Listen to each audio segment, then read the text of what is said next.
Hello जी। ये civil service 2021 का paper है और हम इसको एनालाइज करने जा रहे हैं। ठीक है। तो ये जो एनालिसिस है, इसके मेन दो एम है। हमारी जो एनालिसिस है, दो एम है। पहला एम है कि किस तरीके से क्वेश्चन में गिवन इंफॉर्मेशन जो भी है उसको कैसे हम लोग करेक्टली समझे और उसको अपने आंसरिंग के लिए हम लोग यूज करें, ताकि हम एग्जाम हॉल में रियल टाइम में सही आंसर तक पहुंच सके। पहला एम तो हमारा ये रहेगा। दूसरा एम रहेगा कि किस तरीके से हम अपनी स्टडी को एनरिच कर सकते हैं, ताकि आने वाले जो क्वेश्चंस है यूपीएससी में, आने वाले सालों में जो क्वेश्चंस पूछे जाएंगे उन टॉपिक्स को हम प्रिडिक्ट कर पाए, उन क्वेश्चंस को हम लोग प्रिडिक्ट कर पाए। तो दूसरा पार्ट जो है वो हमारा प्रिडिक्शन रिलेटेड, राइट। सो इन दोनों को दिमाग में रखते हुए and with the benefit of hindsight, let's discuss this paper. ठीक है। पहला question, consider the following statements, multiple statement question है। The governor of RBI is appointed by central government. Straight forward statement, factual statement, सही statement है। ठीक है। दूसरे statement में देखो, यहां ध्यान देना, certain provision in the constitution of India. बात कर रहा है कि कॉन्स्टिट्यूशन ऑफ इंडिया में ऐसा दिया गया है जिसके अकॉर्डिंगली सेंट्रल गवर्नमेंट के पास में राइट्स हैं डायरेक्शन देने के लिए आरबीआई को इन पब्लिक इंटरेस्ट। लंबा सा स्टेटमेंट है, लेकिन इसमें सबसे ध्यान देने वाली बात है कि कॉन्स्टिट्यूशन ऑफ इंडिया में बताया गया है कि कॉन्स्टिट्यूशन ऑफ इंडिया में ऐसा कुछ लिखा गया। पूरा कॉन्स्टिट्यूशन एक बार दिमाग में देख लो, वहां पे कहीं पे भी आरबीआई की मेंशनिंग नहीं है।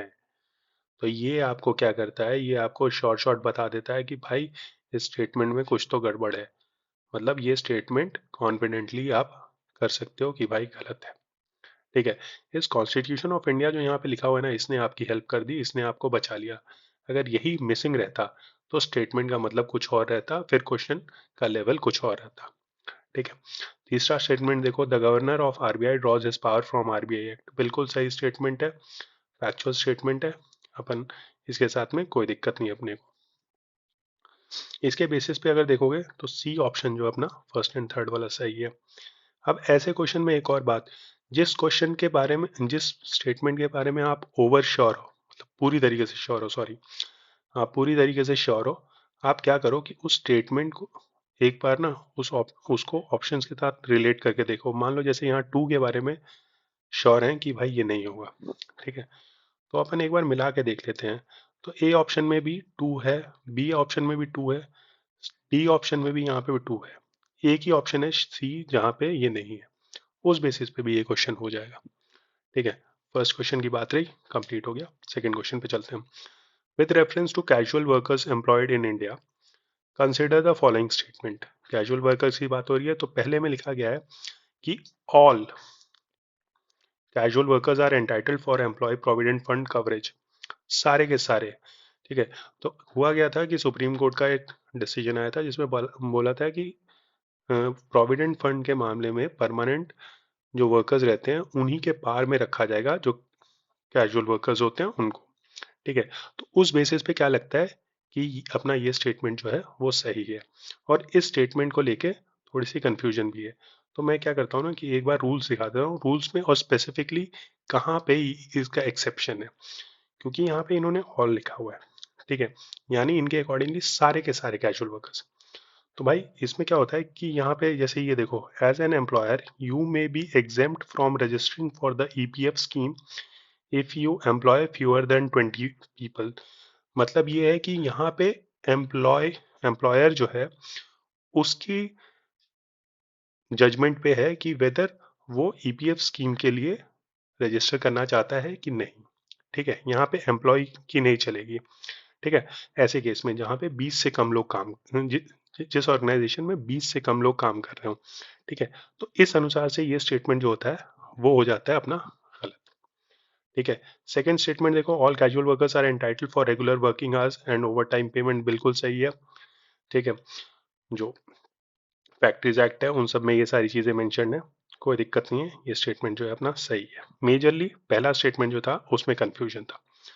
थर्ड स्टेटमेंट की बात करें तो the government can by a notification specify that an establishment or industry shall pay wages only through its bank account। भाई पूरा का पूरा जो डिमोनेटाइजेशन हुआ था वो भी एक गवर्नमेंट नोटिफिकेशन की वजह से ही हुआ था। ठीक है। एग्जीक्यूटिव ने ही वो कॉल ली थी, उसके लिए कोई पार्लियामेंट से कोई ऑर्डर पास नहीं हुआ था, ठीक है। तो जब इतना बड़ा डिमोनेटाइजेशन जब इस लेवल पे हो गया, तो यहाँ पे भी तो कहीं ना कहीं उसी चीज़ की बात करी जा रही है कि इंडस्ट्री जो अपनी वेजेस है वो बैंक के थ्रू पे करे, ठीक है। इससे होगा क्या, मोर एंड मोर ट्रांसपेरेंसी आएगी। यही डिमोनेटाइजेशन का भी रोल था।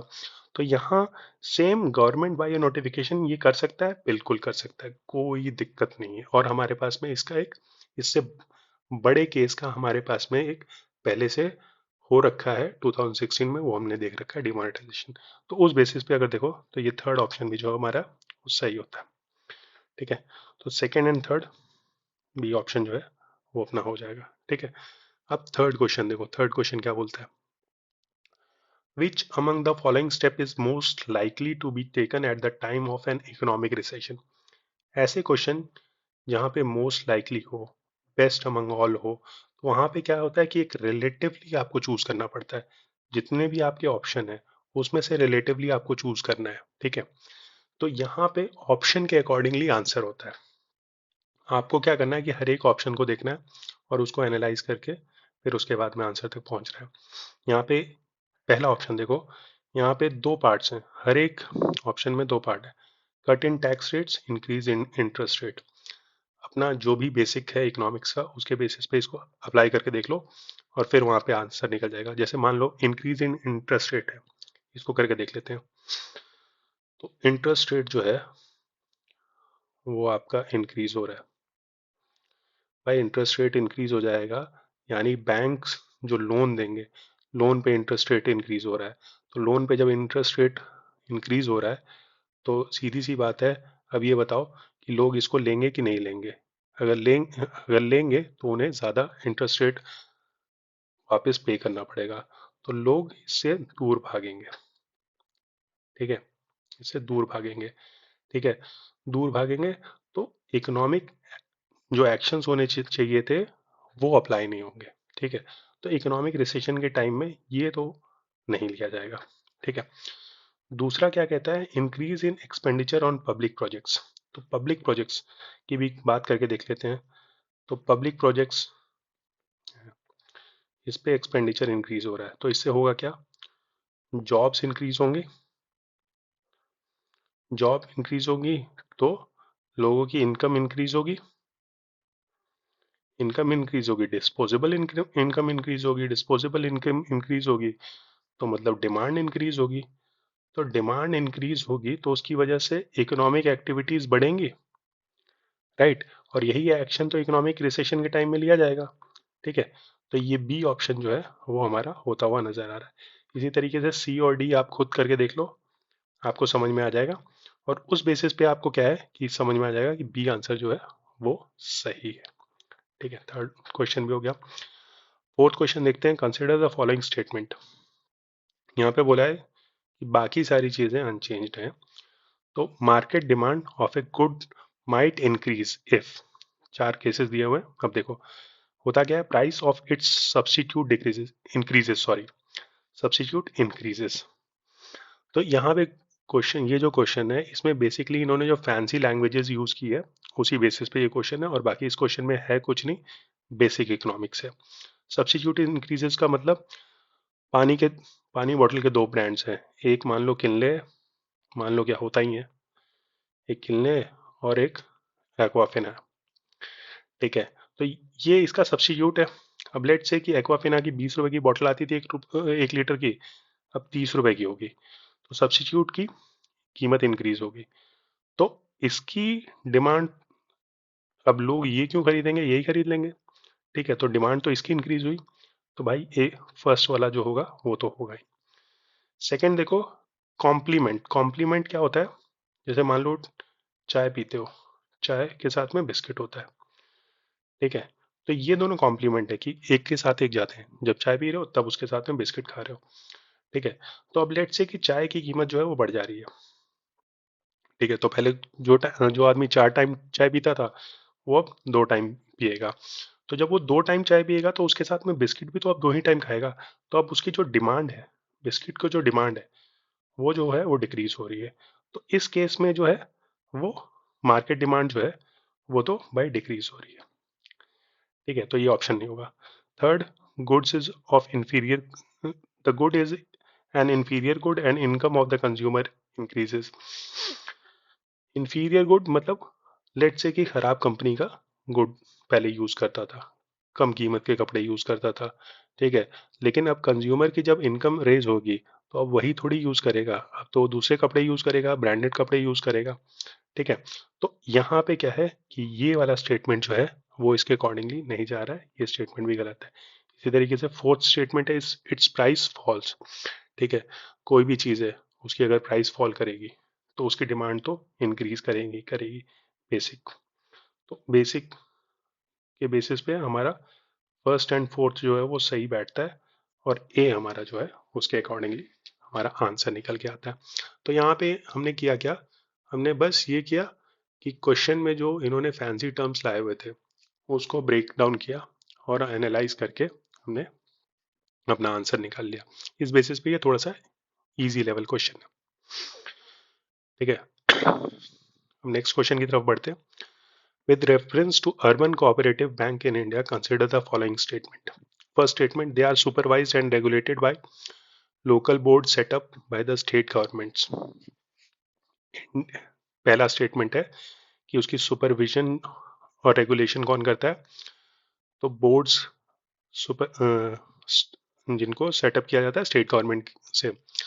तो पहली बात तो ये बता दूं कि अर्बन कोऑपरेटिव बैंक या कोई भी बैंक जो है इंडिया में, अगर वो मनी में डील करता है तो उसकी जो रेगुलेशन है वो एक ही बैंक करता है, दैट इज आरबीआई, ठीक है।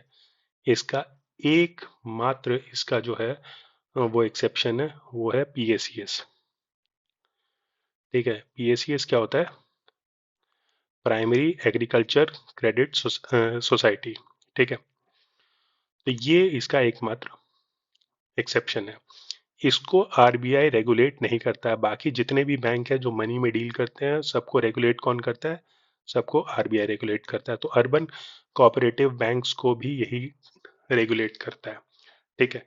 तो उसके बाद में दूसरा स्टेटमेंट है, they can issue equity and preference share, factual statement है, ठीक है, सही स्टेटमेंट है, कोई दिक्कत नहीं है। इसी तरीके से तीसरा स्टेटमेंट भी जो है वो सही स्टेटमेंट है कि ये कोऑपरेटिव बैंक्स जो है वो 1966 के अमेंडमेंट के द्वारा ही आरबीआई के परव्यू में लाए गए हैं, ठीक है। और एक और चीज़ बता देता हूँ कि यहाँ पे जो अर्बन कोऑपरेटिव बैंक्स जिनको जिनकी बात की जा रही है इनको पीसीबीज भी बोला जाता है, यानी प्राइमरी कोऑपरेटिव बैंक्स। ये आप लोग ध्यान में रखना, इंटरचेंज करके कभी ये आगे सवाल ये लोग पूछ सकते हैं, ठीक है। बेस्ड ऑन दिस हमारा जो आंसर निकलता है वो बी निकलता है, ठीक है। एक और चीज़ यहाँ बता देता हूँ, पीएसीएस के बारे में मेंशन किया है, प्राइमरी एग्रीकल्चर क्रेडिट सोसाइटी, इसके बारे में बता देता हूँ कि ये आने वाले टाइम में हो सकता है कि यहाँ से क्वेश्चन आ जाए। क्यों कि गवर्नमेंट ने इसके मॉडर्नाइजेशन के लिए एक बड़ा सम जो है वो साइड किया है बजट में। पहला तो ये, दूसरा पीएसीएस को गवर्नमेंट आज के डेट में काफ़ी चीज़ों के लिए यूज़ करना चाह रही है, जैसे जन औषधि केंद्र, प्राइम मिनिस्टर जन औषधि केंद्र बनाने के लिए यूज़ कर रही है, या बहुत सारी और गवर्नमेंट प्रोग्राम्स के लिए यूज़ कर रही है। तो पीएसीएस पे इन फ्यूचर क्वेश्चन आ सकता है, स्टेटमेंट वाइज क्वेश्चन भी आ सकता है, आप लोग ध्यान रखें, सही रहेगा इसको अपने दिमाग में रखना, ठीक है। इसके बारे में थोड़ा सा पढ़ भी लें। सिक्स क्वेश्चन है, Indian government bond yields are influenced by which of the following, किससे इन्फ्लुएंस होगा, ठीक है। तो सबसे पहली बात है कि गवर्नमेंट बॉन्ड यील्ड्स के बारे में आपको पता होना चाहिए, गवर्नमेंट बॉन्ड यील्ड होता क्या है। और ये दूसरी बात, इस पे जो रेट्स हैं वो इन्फ्लेशन के अकॉर्डिंगली या मनी फ्लो जो मार्केट में है उसके अकॉर्डिंगली कम ज़्यादा होता रहता है। तो क्या इनमें से कौन सा एक्शन है जिसके कारण से मनी फ्लो, जो मार्केट में जो मनी फ्लो है वो इंक्रीज होगा या डिक्रीज होगा। आपका जो एम यहाँ पे रहना चाहिए वो ये रहना चाहिए कि आपको ये देखना चाहिए कि कौन से ऑप्शन के कारण से मनी फ्लो इंक्रीज होगा या डिक्रीज होगा, ठीक है। मनी फ्लो अगर इंक्रीज होगा तो भाई सीधी सी बात है उसकी वजह से इन्फ्लेशन बढ़ेगा, मनी फ्लो डिक्रीज होगा तो उसकी वजह से इन्फ्लेशन डिक्रीज होगा। तो इस बेसिस पे गवर्नमेंट क्या करता है कि ओपन मार्केट ऑपरेशंस करता है, ठीक है। तो वहां पे यही बॉन्ड बेचता है, यही गवर्नमेंट बॉन्ड बेचता है। तो उन बॉन्ड को ल्यूक्रेटिव बनाने के लिए या उसके जो एक्शंस है उसको प्रमोट करने के लिए वो क्या करता है कि उसकी यील्ड कम या ज़्यादा करता है, ठीक है। तो बेस्ड ऑन दैट, अगर इतना बेसिक्स आपको पता है तो उसके बेसिस पे आप क्या कर सकते हो कि आप ये अंदाज़ा लगा सकते हो कि इस एक्शन से क्या होगा। Actions of United state federal reserve, federal reserve US का फेडरल रिजर्व क्या करता है कि अगर मान लो अपनी जो पॉलिसी है वो ईज डाउन कर देता है, यानी इंटरेस्ट रेट, वो जो है यूएस में इंटरेस्ट रेट वो डिक्रीज कर देता है, तो इंटरेस्ट रेट वहाँ पे डिक्रीज कर देगा, तो वहाँ से फॉरेन इन्वेस्टमेंट इंडिया आना ज़्यादा शुरू होगा कि नहीं होगा। इंडिया में मनी फ्लो बढ़ेगा कि नहीं बढ़ेगा, ऑब्वियसली बढ़ेगा, ठीक है। ये इंडिया की बात हो रही है। इंडिया में इन्वेस्टमेंट जब बढ़ रही है तो इसके कारण से मनी फ्लो जब इंक्रीज होगा तो इसकी वजह से अगेन गवर्नमेंट बॉन्ड यील्ड पे फर्क पड़ रहा है, बिल्कुल पड़ रहा है। तो ये स्टेटमेंट अपना जो है वो करेक्ट हो जाएगा, ठीक है। तो उसी तरीके से बाकी पे देख लो, सेकंड पे क्या होगा, थर्ड पे क्या होगा। अगर फर्स्ट आपको समझ में आ गया, सेकंड भी उसी के अकॉर्डिंगली आगे हो जाएगा, थर्ड भी हो जाएगा, ठीक है। तो ये डी ऑप्शन जो है वो अपना सही हो जाएगा, ठीक है। तो ये कोई इसमें दिक्कत नहीं है, सिंपल बेसिक अपना बेसिक इकोनॉमी का क्वेश्चन है, ज़्यादा कुछ नहीं है।